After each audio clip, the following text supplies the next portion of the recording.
అతి సుందరమైన చేతులు. ఈరోజు ఆణిముత్యం.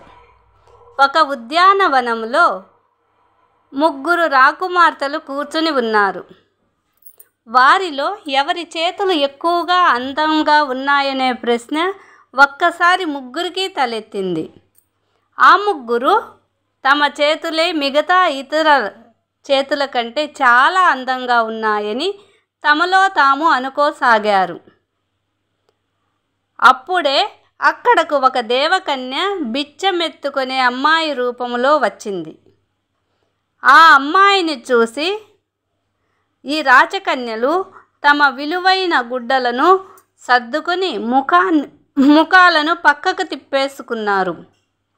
అక్కడ నుండి ఆ అమ్మాయి దగ్గరలో ఉన్న గుడిసెకు చేరింది. ఎండ కారణముగా మాడిపోయిన ముఖముతో ఉన్న ఒక పేద స్త్రీ ఆ అమ్మాయికి అన్నం పెట్టింది.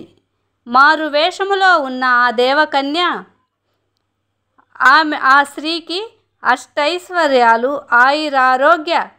ఆయురారోగ్యాలతో వర్ధిల్లమని ఆశీర్వదించింది.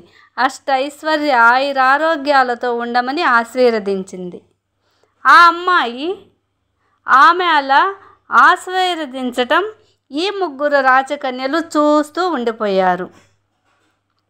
బిచ్చగత్తె రూపములో ఉన్న ఆ దేవకన్య తన నిజ రూపం ధరించింది.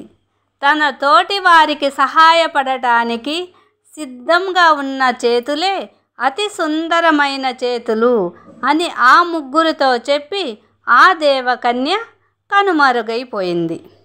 ఇతరుల సహాయపడటంలో సుందరము, గొప్పతనము ఉన్నది. ఈ కథలో నీతి: ఇతరులకు సహాయపడే మనసు, పేదవారికి దానం చేసే చేతులే గొప్పవి. ప్లీజ్ సబ్స్క్రైబ్ చేయండి, షేర్ చేయండి, లైక్ చేయండి. ఈనాటి ఆణిముత్యం.